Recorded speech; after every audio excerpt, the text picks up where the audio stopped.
Alright, so we'll be getting right into these games here. I don't think anyone's watching at the moment, but if you are, welcome. Alright, so yeah, we'll be getting into, this is the second half of Group D. So we finished every single one of Dutri's games last night or the night before, I can't remember. But anyways, we'll be going on to Ribeye versus Godquill for our fourth game of this set. Or this group, I guess is the more appropriate term. Alright, cool, and here we are. Okay. So spawning up here in the bottom left side of the map, we have in red, it is God Quail. And up here in the top right, we have in the purple, it is Ribeye.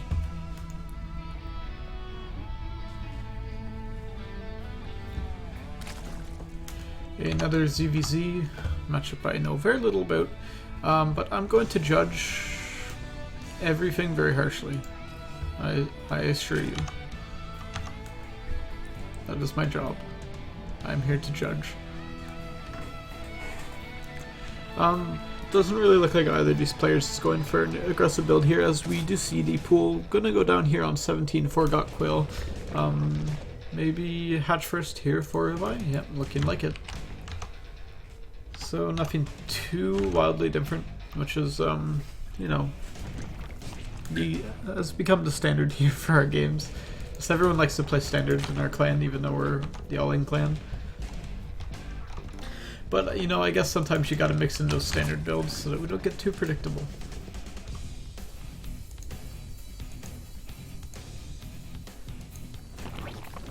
Okay, and that hatch does finally go down there for God Quail.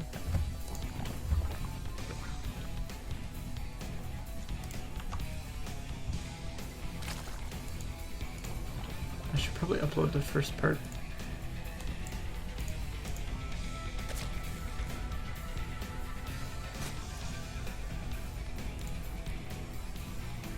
Export.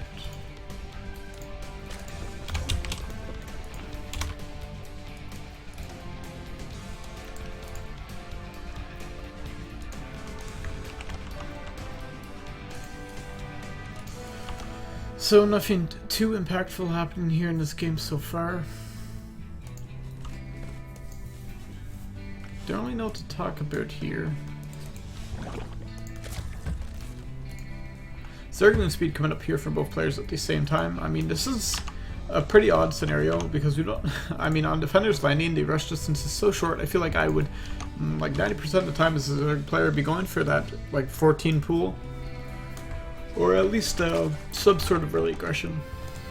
And it looks like God Quail will be the one to bust out the big Zergling schlong here, as he is getting that Baneling nest out, and has a decent amount more lings out here currently than Ribeye. But Ribeye is getting his own Baneling nest, looking like he's going to try to be greedy and get a couple more drones, but it looks like God Quail are going to punish him just a bit for that, killing one drone. And Ribeye actually down in drones as I say that. I guess I made a misjudgment there. Not going to be getting more workers out just yet. And God Quail going to be going in. These two Zerglings have been very annoying. I mean, forcing these drones to pull for, you know, just a couple seconds is just taxing on the other player mentally and physically. Ideally, you know, you could just never have to react to anything for the entire game, and then, you know, you'd be good to go.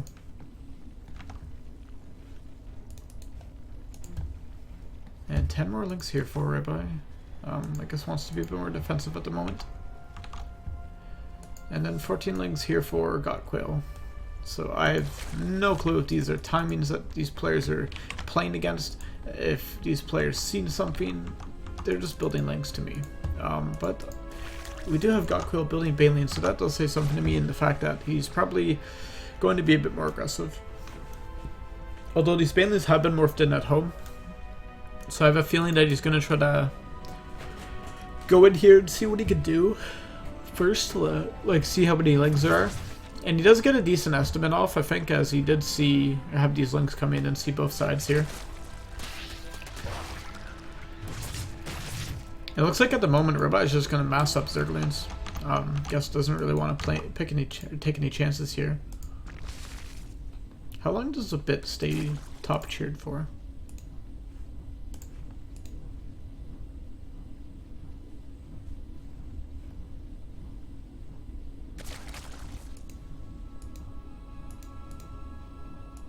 Does it just always stay there forever? Oh, I'm missing stuff. Alright, a huge Baneling hit actually there for God Quail, claiming quite a lot of Ribeye's links, and Ribeye actually took a really bad fight there, losing quite a lot of links to Banelings. I can't believe I missed all that, I'm an idiot. But anyways, Yeah, these Balins here for Gotquail really working off, and I guess I was wrong when he wanted to be aggressive. I guess he just wanted to be defensive in this game, and now he's going to go for some counter aggression, it looks like. Both players are pretty even in drones, but the fact is, Gotquail has a finished third base, and Ribeye hasn't even started his yet, so this is going to be a pretty bad spot here for Ribeye if he wants to transition into a later game. As that influx of larvae that you get from an extra hatchery is so big. And here we have some Balins coming in here. Nice control actually by Ribeye, only blowing up one of those Balins to kill those 4 lings. And 4 lings for a Balin, not the best you could do, but still, could be worse. Be trading 1 for 1. But meanwhile, it looks like Gotquail's, sorry, not going to pressure too much. Just going to back off now. I guess doesn't feel like he can go in and really do a whole lot of damage here, as there's still a lot of Balins here for Ribeye. Just pulsating there up the top of the ramp.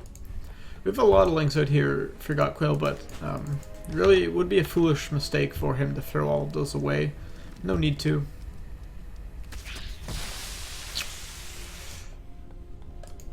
And especially since Gotquail will have an advantage in roaches here, as he is making the first 8 of them.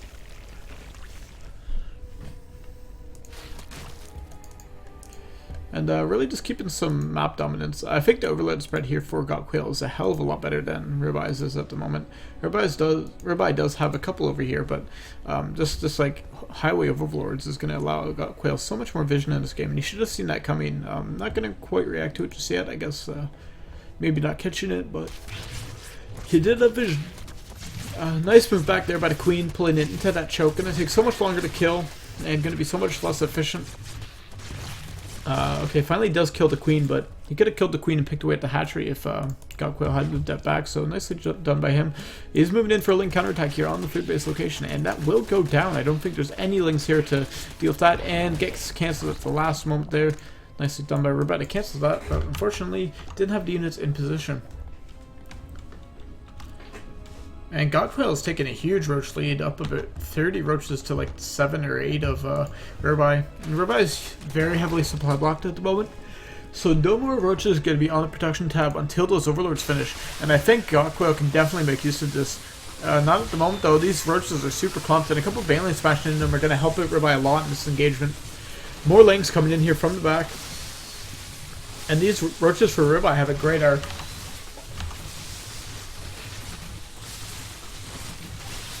They're actually going to clean up this force of Gotquail. Kind of unnecessary, I feel, to do that. You know, not to move in and get a better position of his roaches. He did force the drones to pull, and I guess that's going to be enough for Ribeye, as he is still on 2 bases, so that is going to be a good game. So game 1, going there to Gotquail.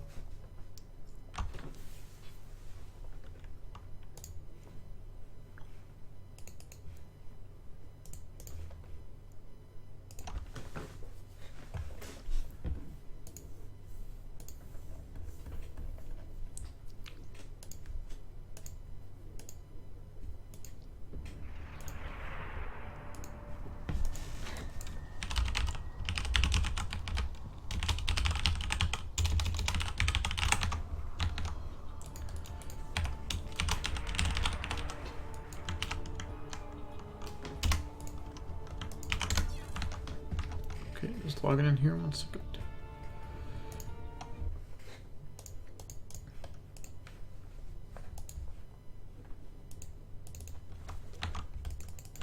Okay.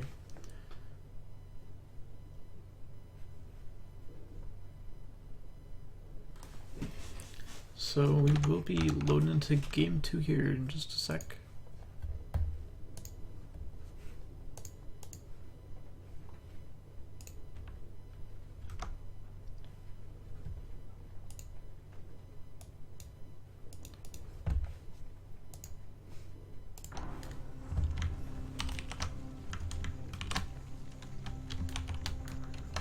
Okay, so now we should be in game. Yeah, there we go. Okay, so top left corner, Gotquail. Bottom right corner, Ribeye. And Ribeye going for cheese.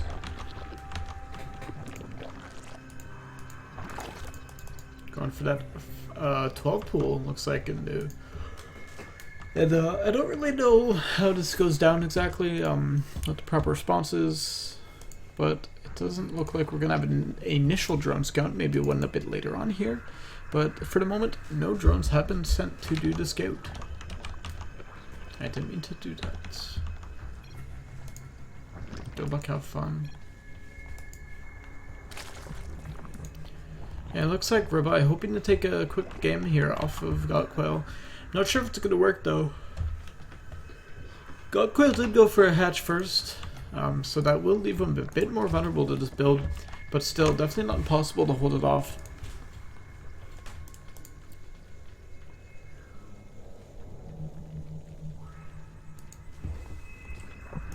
First 6 Zerglings here on the way. Ideally, I think what Ribeye is hoping to accomplish with this build is just to kill that hatchery, or at least delay it, or force a cancel. I mean, you're not gonna, he's not gonna force a cancel on it. I don't know why I meant to say that, but so he's hoping to kill it, and then, you know, kind of just win through sheer force of aggression, pretty much. Probably gonna, yeah, he's gonna send the Zerglings over there. They will get skidded by an Overlord though, which is unfortunate here for Ribeye, walking right into the path of it. Would have loved to see him try to hide those Lings a bit more, but unfortunately the ruse has been found, and Lings are just going to be straight on the production tab here for Gotquail. And he does have the use of more larvae from this hatchery, and he is only one drone ahead, so it's not the biggest of deals, but that means he's going to be able to hold this expansion. And like, if he holds this expansion, he pretty much is going to win the game here. So Lings come up and they get surrounded here for Ribeye. He does have less initially, actually, and a lot of these Zerglings here for Gotquail are really low, so not really taking the best engagement there. Maybe just getting a bit unlucky, but I really don't think that he, I guess, like he tipped his hand just slightly too early, especially if you're a player like Gotquail who's not going to spend all of his larvae immediately getting drones. He's going to wait a bit to see what he needs to see before he commits to something. We do have a Baneling Nest on the way here. Hiding a couple of those Lings. Gonna turn them into Banelings and hope to swing the tide to battle there. Kills one drone, but still one drone for 3 Lings. At this point in the game, I don't think it's really worth it, as Gotquail has almost doubled his supply, and he's sending over his Lings for a counterattack, and his speed will be done, and Ribeye is not going to have any Zergling speed anytime soon, and I didn't mean to ping there. That Overlord of Ribeye going to die there too. Oh, huge Baneling connections. Oh, I guess it's just going to keep tapping.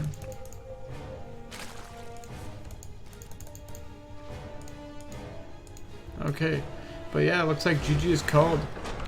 Ribeye's cheese, not going to quite work out there. Alright, so that is 2-0 in favor of Gotquail.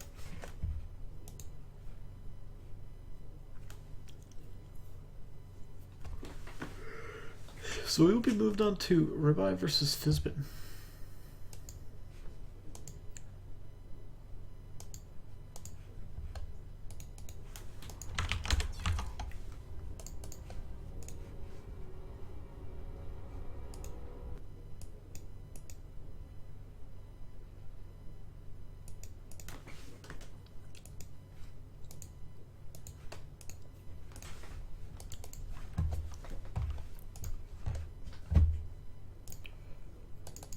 There you go. So I'm assuming it was Fizbin that's sending these replays, but they're all very nicely organized. Appreciate that. Labeled very specifically, so I know what they are. I know which game is which.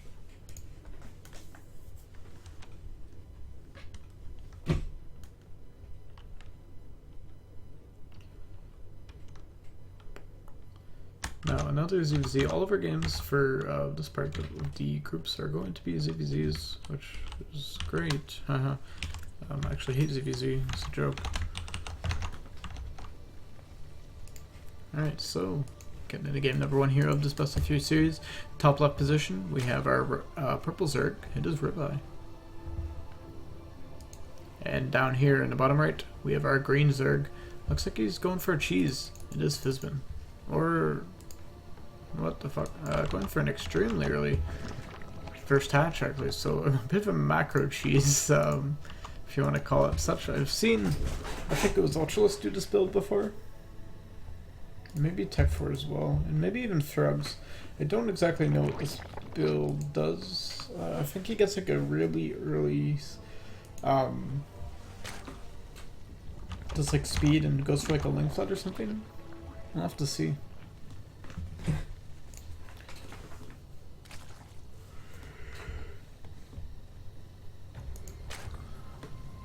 But yeah, his economy is going to be just a bit delayed here, as he has 3 drones down currently in this early game, which is, you know, such a crucial point of the game. This is reminding so many more minerals, or comparably, I guess is the better term. Comparably mining so many more minerals. Every drone matters. And you might have energy drink again.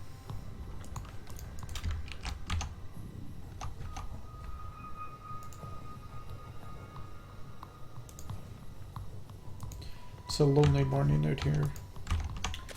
7 a.m. All the Europeans are probably just waking up. All the Americans are probably still asleep. Worst time ever for a cast, but hey. Gotta make money somehow.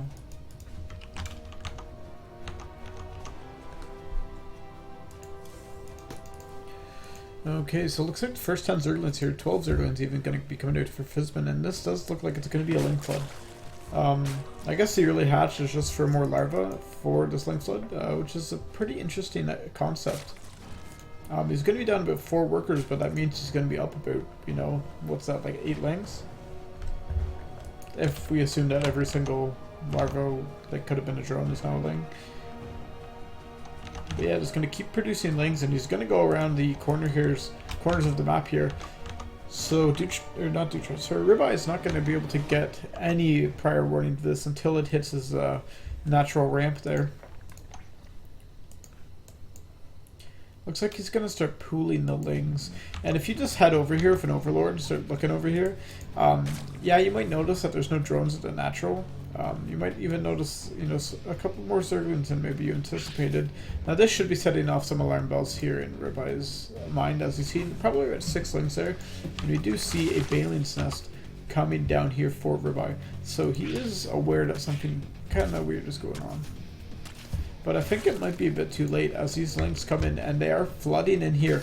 Gonna start picking away at these queens. The queens do get a good position here, but a decent amount of damage has already been done. These Zerglings are just going to keep fighting against these queens. Even though it's a bit inefficient, they'll be able to kill them, and they'll halt the larva production for quite a while, and also limit the overall defensive capabilities of Ribeye. All those drones at the natural still bruise. Lings getting up in here in the main. They're going to fight very well versus these drones. These drones suck at fighting Zerglings. And he's going to even target down the Baneling Nest, which is a great idea, as it'll ensure that this constant link flood is getting more and more damage done. No Banelings got morphed in time after that Baneling Nest was done. And it looks like Fizban, his Zergling's just going to do way too much damage here. They're going to flood right in and kill just about everything here for Ribeye. And I think Ribeye was caught in a pretty poor position here, not seeing the build quite yet. And didn't know it was coming his way. And GG is going to be called.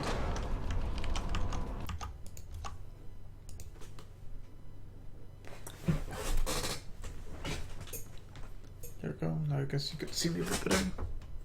It's not really in focus well, but oh.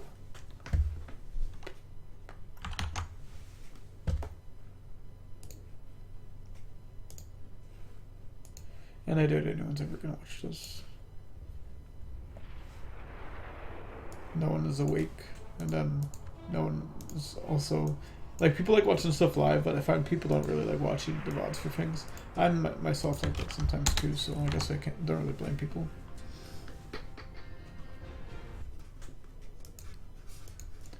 And soulcasts are rough. I'm not very good at soulcasting. It's probably because I'm a very boring person, so I don't really have much to talk about. I just kind of say whatever comes to the tip of my tongue. Top of the cheek, as some may say. I'm not sure if that's actually saying, I just made it up.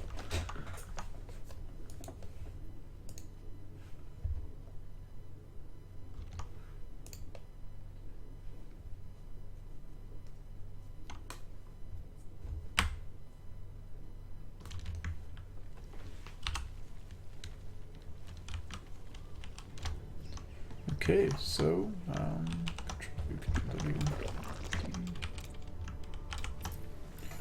alright, so here we have here, as I do believe we are looking at game now, and we are in the bottom right side of the map. We have going, looks like for a similar build as we've seen in Muse versus Got Quail, Ribeye.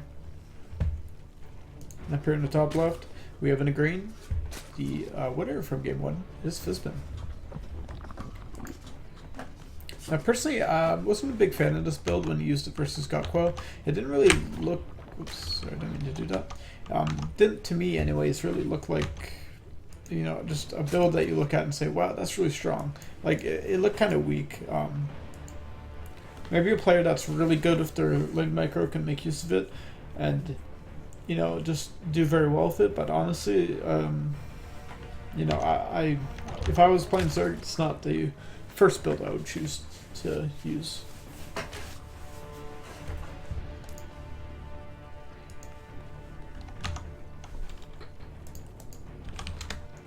And luckily Fizzbin is spreading his overlords here out on the map. So this will mean that he will get some warning of this, assuming that Ribeye goes in, you know, the conventional paths. But he might, you know, be a sneaky snake and slide his way around. Of course, once those overlords get to the base there of Fizzbin, they are, or sorry, of Ribeye, they're gonna see that there's, you know, not a whole lot there. When do I get paid next? 16. Doing the online banking cast. Did I pay my phone down? Yes, I did.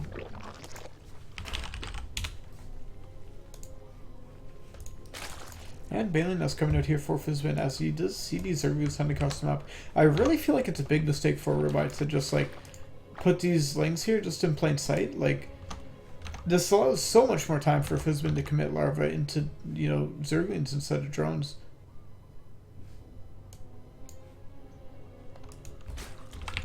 Just honestly, like, I feel like this is really makes the build a lot weaker than I think it, you know, needs to be. But we do see Ribeye running in here. He's going to start killing some lings.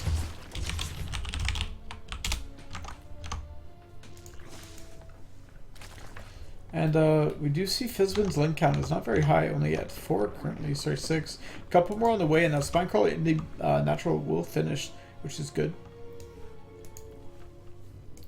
And he did cancel or deny the natural there. It looks like Ribeye is just going to keep up the pressure. I'm going to go in here, so targeting down these Banelings. Not the greatest of trades, so losing a couple links for it. Don't really think it was worth it just to cancel some Banelings. We have Banelings here of our own for Ribeye coming up the ramp now. And he might just head right into the natural, or sorry, not the natural, the mineral line I meant to say. Alright, no hold position there by Fizzbin, and all of his Banelings actually dying. Really, it's really a tough thing. I find this micro is very similar to like when you're playing Terran, you have like 2 siege tank lines. Oh, huge Baneling hit's gonna go down. Oh, so many drones getting blown up. And Fizzbin doesn't have any workers left, and Ribeye should feel pretty good to just head back home. But Fizzbin's going to call this one. GG's called. And wow. Pretty good Baneling hits. You know, pretty decent.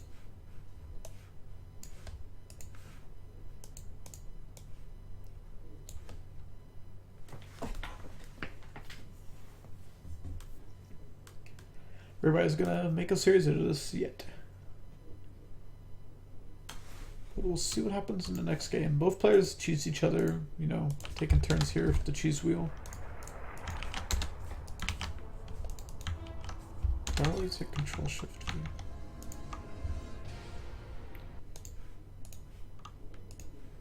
Okay.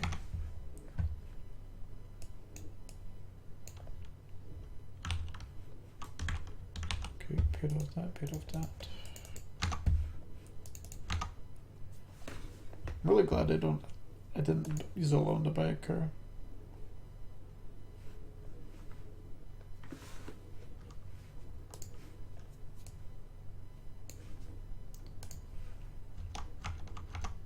Alright, so we'll be getting into this game very shortly.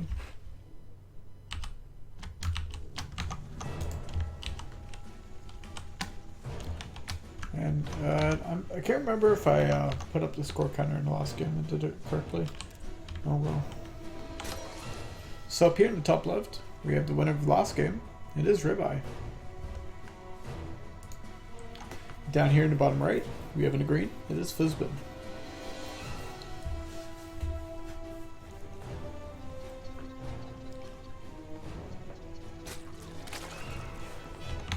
And I have to say, Fizbin's looking to really have a breakout performance in this tournament. I think he was in a group that, personally, I didn't really think he would have got out of. I thought it definitely would have been either, you know, Got Quail Ribeye or Got Quail Do Try. But unfortunately, it looks like Do Try's TBC is not quite up to the task, as he did go down 0-3 in this group. So Do Try is out. Got Quail is currently 2-0. Yeah. 2-0 and then 4-0 in sets. So it's looking prompt to get out of this group. But yeah, Fizbin I think is doing pretty well. Being able to defeat Do Try. My headset just came off. One second. It's not like anything important is happening.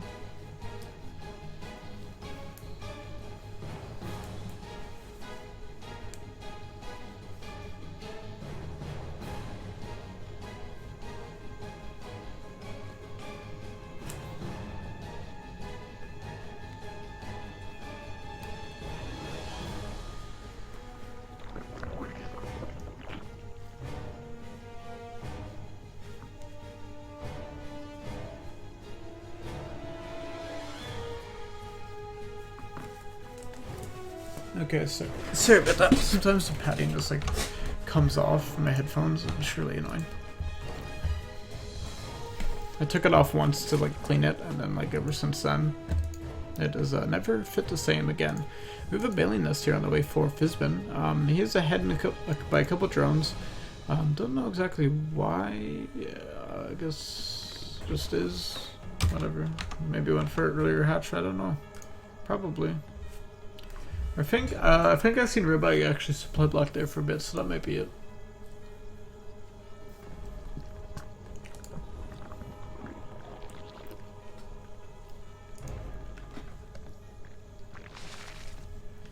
That Zerglin's going to get into the main there, and it will see just about everything that there's to see.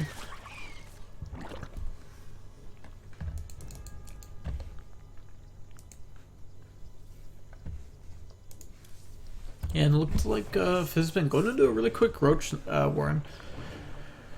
So let's see if he's just going to use this defensively, as it does look like a decent swell of Lings is coming out here for Ribeye. We're going to see it with Ribeye as well. Ribeye does have a Baneling Nest himself, so yeah, I guess can feel free to... Oh, huge Baneling hit there going down, killing quite a lot of Ribeye Zerglings, but Fizbin is currently down supply, but these Queens give you the defender's advantage pretty heavily in ZVC. So you really need to have a significant number more Lings than your opponent so that you're able to surround and kill these Queens. These Queens aren't the greatest fighting unit, but they're good enough. Also, I don't really like... Oh, big Baneling hit there again by Fizbin. His more Baneling is going to be able to do quite a bit. Still, Fizbin's Baneling control is probably, I would say, one of the things that holds him back a lot in this matchup. But still, doing very well, knowing where to position. Just really needs to use that hold position a bit more. Of course, the very hard thing to constantly remember is you are always reshifting those Banelings, trying to move them around, get them into a better spot. But, you know, hold command is your best friend. And you do have Roach Warren on, or already finished here, and 3 Roaches on the way for Fizbin. Fizbin should feel fairly comfortable. He is at a better tech level than his opponent, and he's going to build more and more Roaches. I don't know if his opponent knows about this, but he will now. These Roaches are going to pick off almost all the Lings. Just one Ling gets into the main here. They'll be pretty annoying. Might be able to get a drone if Fizbin doesn't respond correctly. Maybe even 2 drones. Nope, doesn't even get one. And, oops. A little worker shuffle there. A lot more Lings out here on the way for Ribeye. I don't like this move. I think he's in a pretty bad spot. I feel like this is one of those times where you should just, you know, throw up like 3 spines and then drone up as heavily as you can. But again, you know, I don't play CVZ, so what do I know?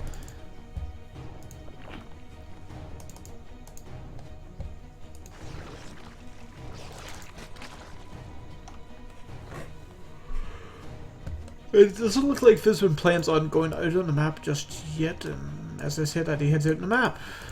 Fizzman. Alright. So he's gonna start heading over here towards Ruby's base. He's up really heavily in supply, actually.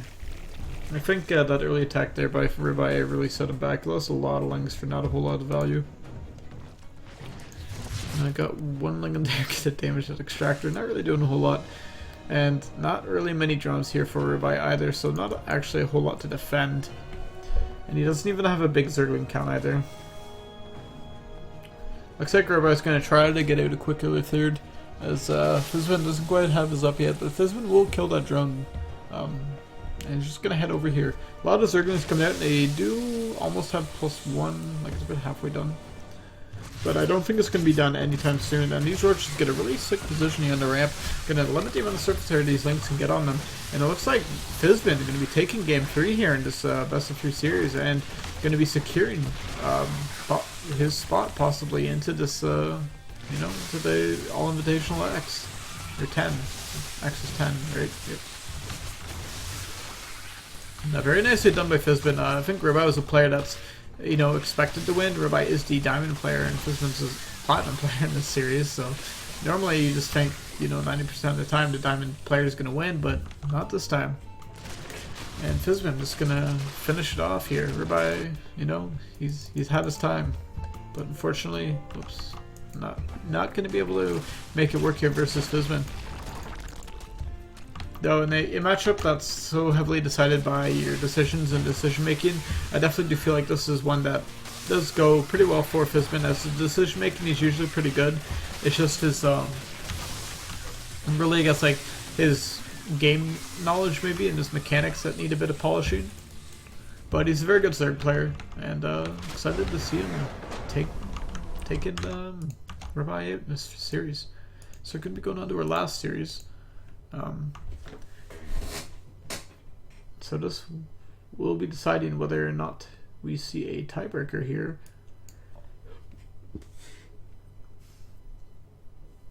So if so if Gotquill loses a series 2-0 to Fizzman, then I think, oh no, never mind. I guess this one's just for seeding pretty much. This match didn't really have a whole lot of importance, but unfortunately it's what you get with round robin. Some of the matches are always going to be a bit less important than others.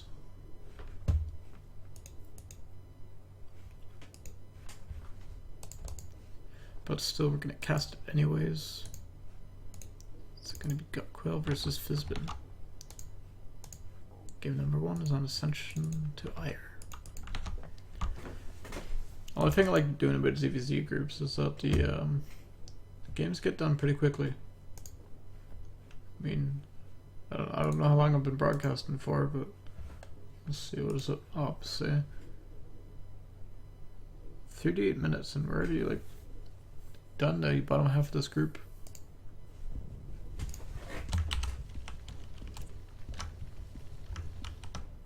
Oops. Okay. So, getting into this game here. We got down here in the bottom right, in the green, we have Fizzman. And in bottom top, or bottom top, in the bottom top, wow. Alright, in the top left, we have in the blue, it is Gotquill. And it looks like it's going to be that same, what? Alright. Same build out of Fizzman. I think that was a bit of a mistake though. Might as well, I guess maybe they didn't position it properly. I don't know. So this is going to be kind of unfortunate here for Fizzman. Gotquill is going for that 17 pulse, so it's going to be pretty safe. Versus this like weird 12 hatch speeding all in. And Gotquill's definitely a player who I think is going to scout you properly. He's going to have his overlords in the right place. Although if Fizzman can sneak around him, I mean, he definitely can pull out a win.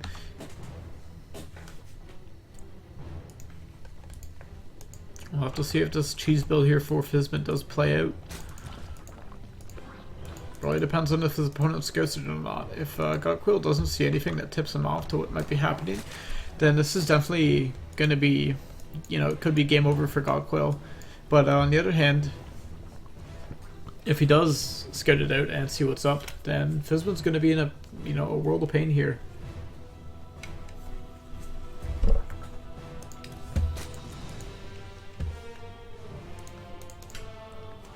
Right, so first two Zerglings are headed out across the map here, and they should be able to get the intel they want pretty quickly.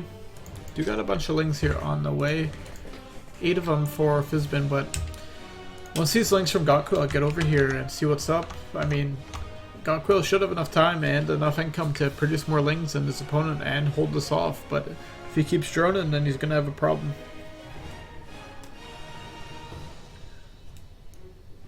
Let's see what oh, just barely gonna miss those Zerglings, but walking in here and seeing this completely empty natural base, he should kind of know that something's up. And he sees the drone count, sees no one's buying gas, and he should know that he's being cheeserood. Especially if all these Zerglings popping. Pretty common tells. You know, normally if your opponent has a lot of units attacking your base, you are being all in. And these Zerglings here are going to run in. They probably will catch out these Zerglings here by Godquill if they wait. But of course they don't have time for that. They're just going to run in here. Godquill being very safe, getting a Spinecrawler up, getting a Baleen Nest. And yeah, looks like Godquill actually going to take a really favorable fight here with 2 Queens and the superior Zergling count in the main. And unfortunately, Fizbin didn't wait for his Zerglings to reunite with each other and have a superior Zergling count. Yeah, I really feel like he shouldn't have ran into the main like that, as Godquill will have a superior amount of lings, and Speed's going to finish here for both plays very shortly, and Godquill will get the better end of that, actually getting a couple more hits off on Fizbin's units, and he does have a superior Zergling count, so he really should feel fine as Fizbin's drone count and Zergling count is now lower. So going to take out all the Zerglings here, and really nicely done here by Godquill, reacting perfectly to what Fizbin has thrown at him.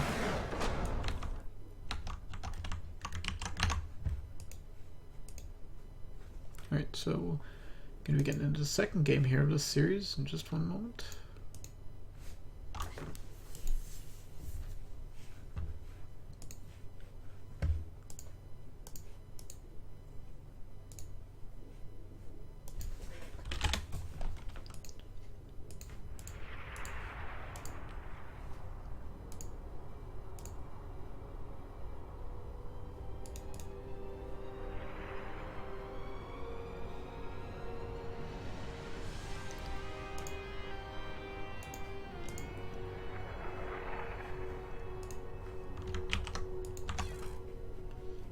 When do I work tomorrow?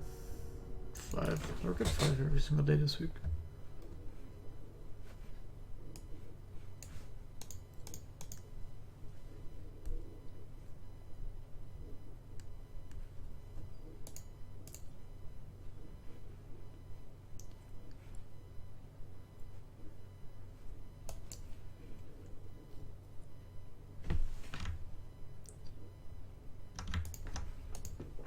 One second, I just need to see if this is...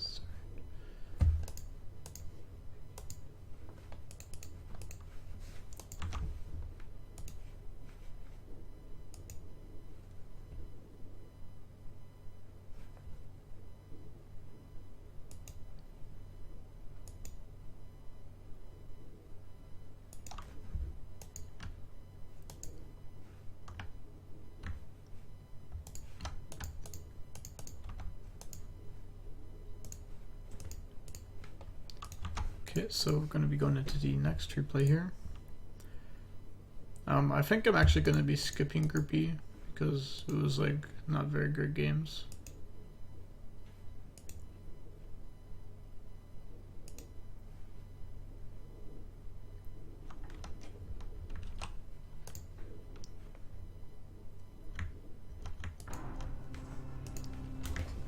Okay.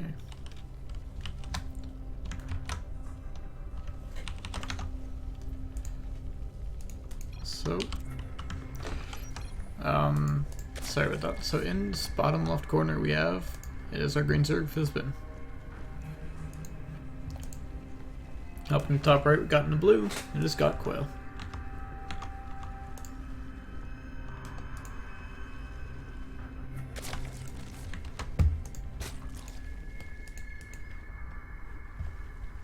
Oops.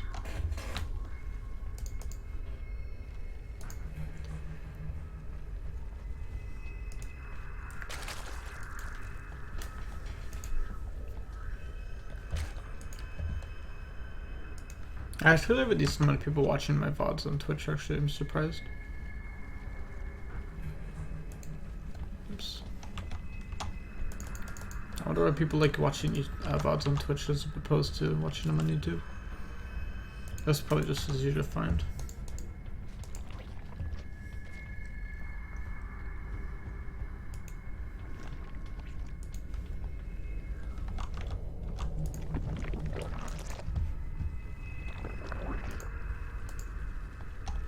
Both these players going for the same build this game. So nothing crazy at all, unfortunately. Nothing to talk about. I mean, I'm never going to talk about DBZ, really, honestly. Like, I make so many bad calls. I'm like Wolf.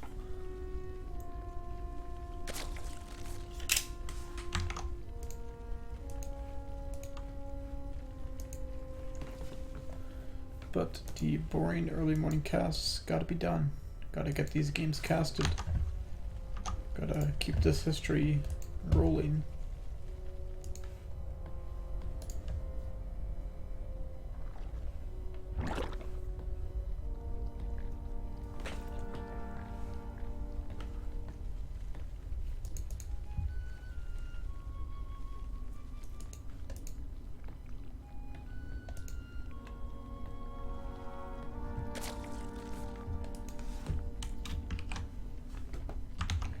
And no real decisions, like decision paths, I guess, taken by either player really just yet.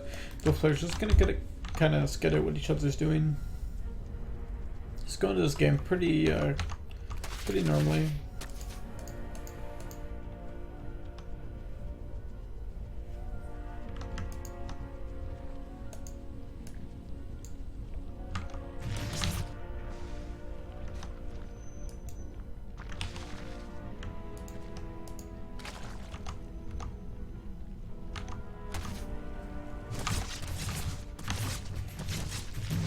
And Galquil gets a really good scare to Fizbin's base there, and you should see that, you know, there's not a whole lot going on.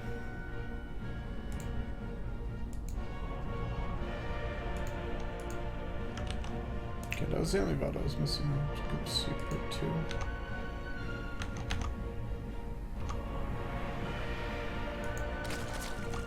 Alright, that is going to be uploaded on YouTube, but I should also really turn off my Twitter likes with like a Twitter account that like spams every time my videos gets posted. Ooh, two Zerglings actually going to sneak in here and morph into Balians. This could get quite a lot of damage done if Fizbin's not paying attention, but he will scout these out and should be able to, you know, react to them accordingly. Actually, nicely done. Going to be able to, almost going to be able to pick off one of those Balians before it comes in contact with these drones. But it looks like they're going to get in here, and a lot of drones going down actually. Even if Fizbin seen that, wasn't able to react appropriately, and he's going to be banking quite a lot of resources actually with this as well.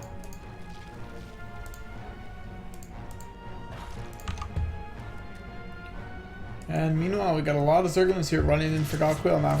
A bunch of Balians at the top of that ramp there for Fizbin, so if Galquil tries to run into the main, he's going to be in for some tough luck. But the Fizz even trade there on Balians. One more Baneling going to run in, going to get a decent amount of damage off on these drones. And that will put Galquil into a 5 drone advantage, so not bad at all. Roach Warren on the way here for both players, but I think at the end of the day, Galquil got a pretty decent trade out of that. And he also has a third base up and running, which is great. Fizbin, unfortunately, not being able to take a third base just yet. And Fizbin's really going to have to try to put out some pressure or really just lose the game. He's banking a lot of minerals. I really feel like he should throw down a hatchery. You know, that's what you got to do when you bank so many minerals. He's got to spend them on something. Nicely done by Fizbin, actually going to be a... Ooh. Actually loses a queen there, had it targeted completely on that overlord, so now they're going to react when those Zerglings come and kill it. Some more Zerglings running in here for Got Quail. They're going to pick off some more units. But Fizban's overcommitting to these Banelings. And even though like it's a good idea to play as defensive as you can versus a player that's better than you. Ooh, big Baneling head actually there, killing a lot of Zerglings, but these Zerglings are going to come in here, pick off some more workers. 3 more going down, and that'll really just increase the severity of the supply gap there between Fizban and Got Quail. As the more drones that go down earlier on, the harder it's going to be for Fizban to catch up. More Banelings running in there, picking off some more drones. Fizban down to 22, and he's not redroning. And I really don't think he can either. This is going to be bad news bears for Fizban as he runs in here. No, we don't actually have a whole lot of units on the map for the moment, actually, for Got Quail. So, you know, Fizban has a small timing here where I think he could be able to get some damage done. I mean, if he runs in here and picks off some queens and, you know, trades very efficiently versus some stranded roaches, he could do very well. 5 more roaches on the way and a spire. Or not a spire, sorry, spine crawler. But that debris gets knocked down right in time, and that lone Baleen over there, he's not going to find his way home. Actually going to find his way into that queen's stomach. And Fizban forced to go all the way around. If these slow roaches and slow banes, that's actually such a huge distance that Got Quail's going to have up enough units to hold this off now. And I think Fizban's timing window just ended.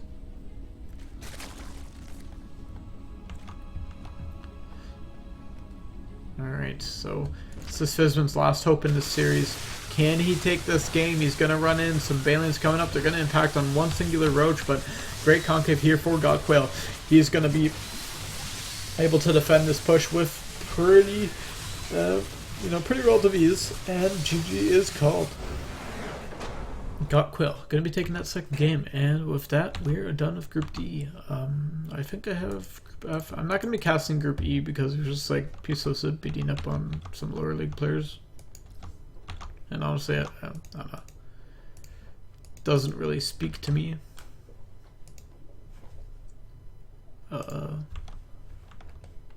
And Sakuruni. Just gotta find out where the fuck I put those replays. So this will be our last group, the long-awaited manipulation group. Group F. We got some walkovers in this group, unfortunately, but I mean, such is life.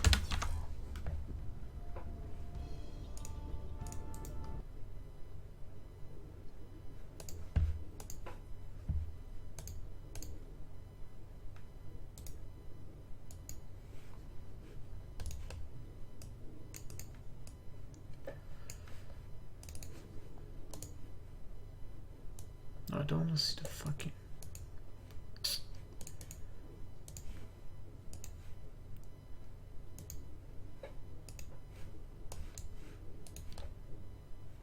Okay, just give me 1 second here, and we'll get right into the Group F replays.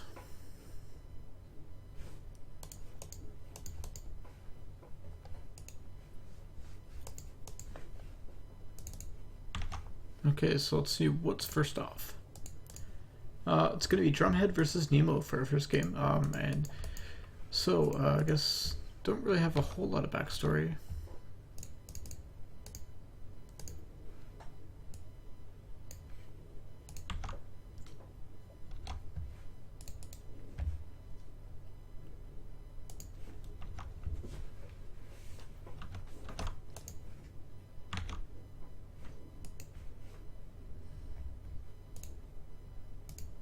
Oops.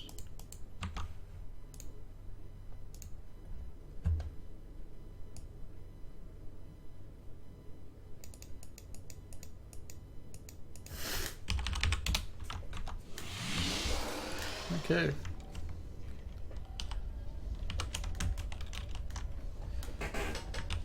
And this is the rarest thing I've ever seen for an all-in tournament, is we have 2 Protosses. So gonna be starting off with this PvP here between Drumhead and Nemo. Down the bottom left, we have our player. It is Drumhead. Pretty cool guy. I've talked to him a bit in Discord. Don't really know a whole lot about him, like stylistically, but he seems like a pretty cool guy. And Nemo's another player who's very new to All In. I don't know him very well either, so I don't even know what rank he's in actually. Probably should have paid attention to the loading screen. So first off, gonna have some gateways coming here for both players, so no one going for any greedy Nexus first, and I don't blame him on Defender's Landing. Looks like both these players pretty friendly, gonna have some nice in-game banter, some chit-chat if you will. Some, dude, I was trying to think of like something to make a pun with like All In and talking. That's probably the stupidest thing I've ever thought of.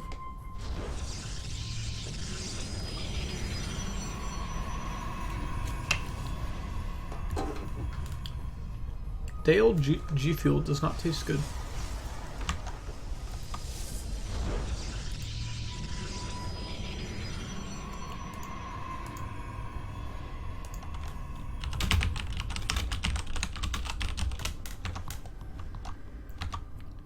Okay, so Nemo's just gonna do some scouting, and you should see that this is a 2-gate opener here for Drumhead. Jesus, Drumgate. It's a scandal. And he's gonna put up another gateway of his own. Or I guess so 2-gate opener from both sides. I'm an idiot. So I think this is fairly standard in PvP. Very easy to just put on quite a lot of early pressure with some adepts, as they can shade for units, so you can't really wall off unless you want to never saturate your natural ever and lose 100 minerals. So better to just go for the 2-gate yourself. And looks like Drumhead will be the defensive player in the situation, getting 2 stalkers. Meanwhile, we'll have to see what Nemo decides to go for. He did get that early Nexus, so going to be quite a bit more greedy in this series, I think. But at the same time, we don't really see any units out. And he's pretty heavily supply blocked, actually. Okay, finally one pylon will finish up. One more at the natural there. And we have 2 stalkers coming out for Nemo.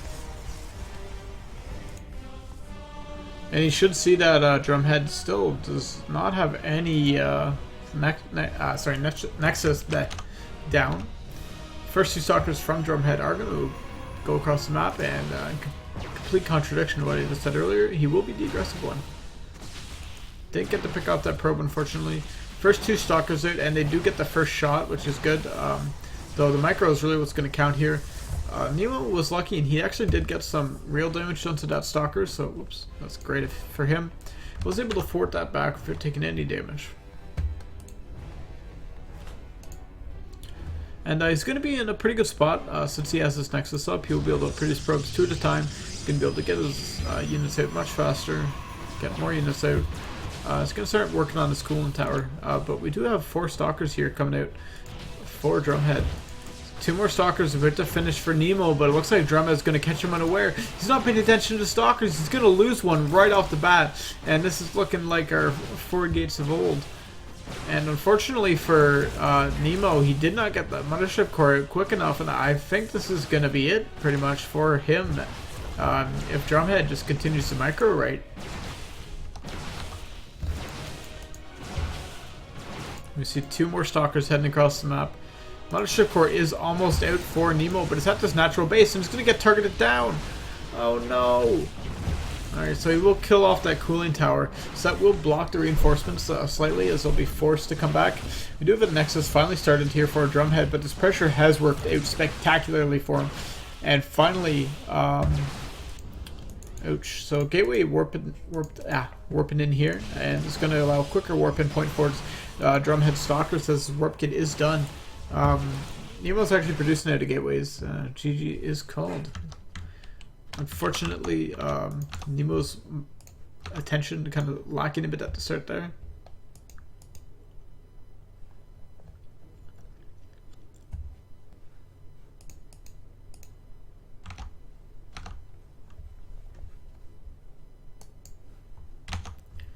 Alright, so we'll be going on. I don't know why that didn't switch. Alright, here we are. Hi.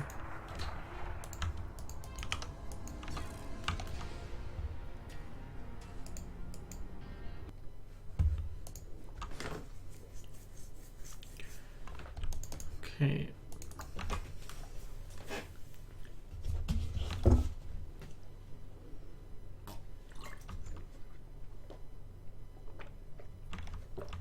am I still drinking this?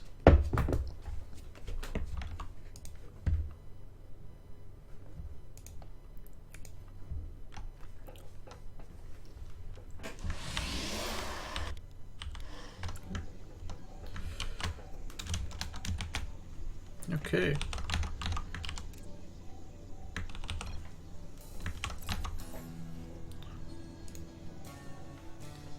Alright, so spawning up here in the top left, we have our pink protest player, this Drumhead. And down to the bottom right, we have our orange protest player losing that last game. It is Nemo. Let's see if he can take it back.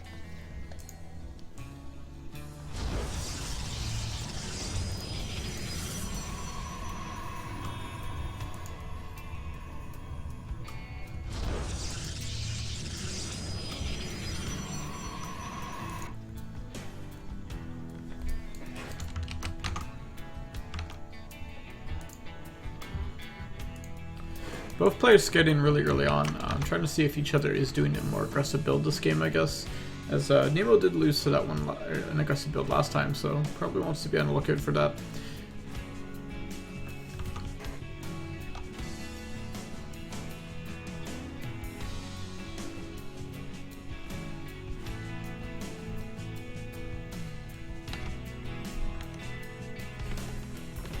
And Nemo's probe actually just waiting by the bottom there. Seems to doesn't really like to pay attention to his probes, I guess. Alright, so 2-gate opener here for both these players. Gonna be the same build. Gas steal there actually by Drumhead. Very nice.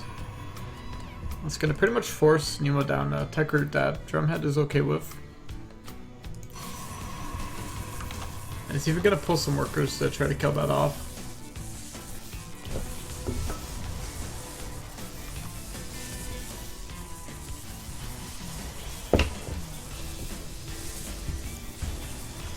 I think Nemo can do okay versus this 2-gate pressure. He really just needs to concentrate on not getting supply blocked and, you know, just make sure he has those units out.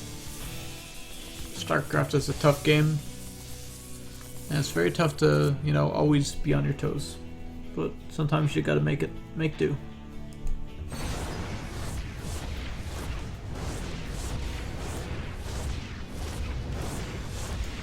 Alright, so that simulator will go down.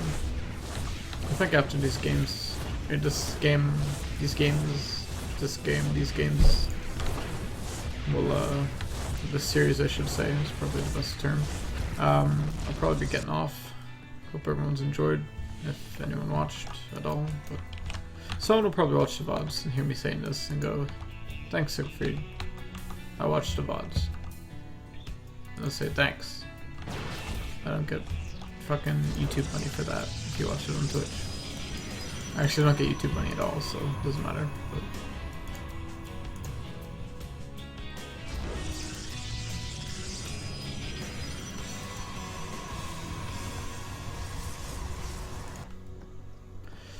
looks like this time Drumhead's not going to be the aggressive one in this game. Just put some stalkers out, gonna get his natural up. Gonna go for more of a macro game this time. See what he decides to go into. Is he is getting a Twilight Council. Due to the amount of stalkers out, probably gonna be going for Blink. And even getting some sentries out now. Meanwhile, we have Nemo going for a Stargate opening. And following that up with Forge. Interesting. I'm not sure how common this is. Maybe just going to be getting +1 attack while pressuring. Or getting +1 armor even. I'm not sure. Might even just be... This might just be like a super safe build too if he, you know, builds a Forge and has the possibility to get cannons. Especially since he's not really going for much detection other than, you know, the Oracle. He'll probably be getting out at Stargate. And it will be Blink here to Drumhead.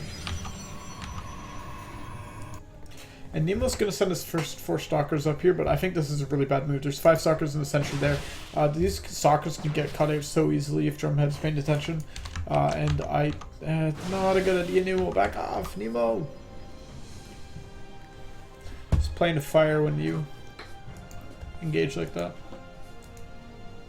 Drumhead's saturation is up a bit. He has been, I guess, making workers a bit more consistently than Nemo, and that's a skill I think that really pays off in dividends as you progress into the game. And as I thought, it will be a +1 attack behind the pressure, sorta. I don't see the Oracle out just yet. It doesn't look like it's actually gotten one at the moment. Maybe just waiting a bit.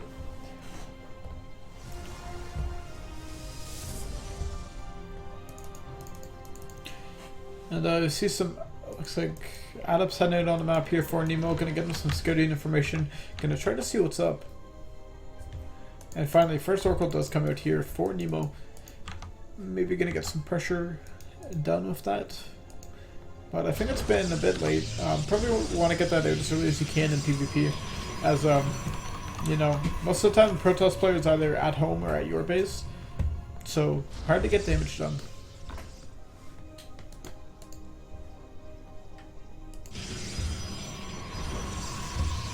A lot more gateways coming up now for Nemo.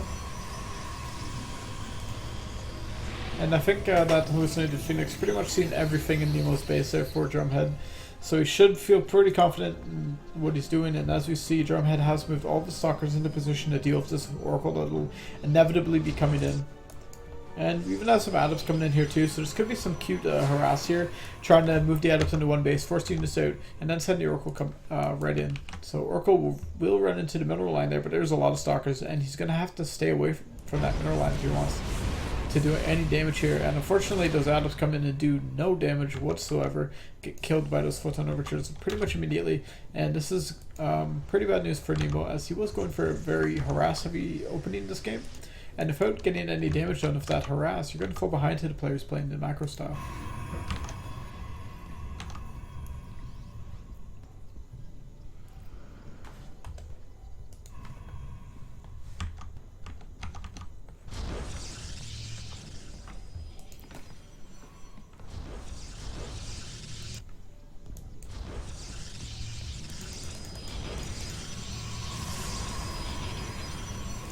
And a lot of gateways here coming up here for Drumhead, so it looks like he will be going for an all-in of sorts. Probably get some Stalkers out, get some Sentries. Looks like he's going to just be working in some Adepts from now on, as he is having Glaives finish, and Adepts are a really good just unit in general, so, you know, why not get them? He has blank out 40 Stalkers. I don't know how many he has. He only has 7, so just going to be working in a hell of a lot of Adepts to help this push, and he's probably going to be able to kill that third base of Nemo's if Nemo does some of his units.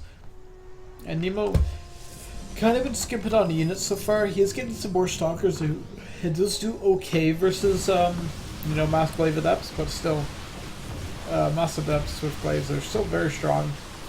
And with Force Fields, and I don't think Nemo has Blink either, so Stalker's utility is going to be quite a bit diminished. And he also has an Immortal out, which kills Stalkers really, really quickly. So I think we'll be able to deny this third base, if not kill it. Right, so third base stays up, but got a lot of damage done on it already, killing some pylons, and Nemo has yet to react.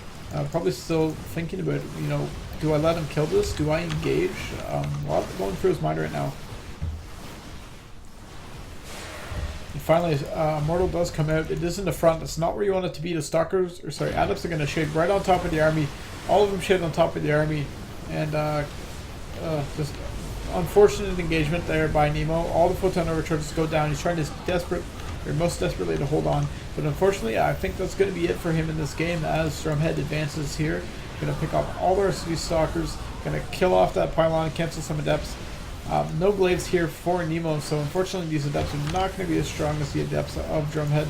And finally the Oracles do try to come in and try to help out, but all these Stalkers are going to keep picking away at these units, and good game. Will be the end there, and Drumhead will be taking a 2-0 victory in this set. Oops. Right, so yeah, thanks for watching, everyone. If anyone was watching, I'll be heading off for tonight. I will be casting more of these qualifier replays eventually. You know, next time I cast, I'll probably get all the rest of them done. Alright, so anyways, have a good night, everyone, or morning, or evening, blah, blah, blah, blah, blah.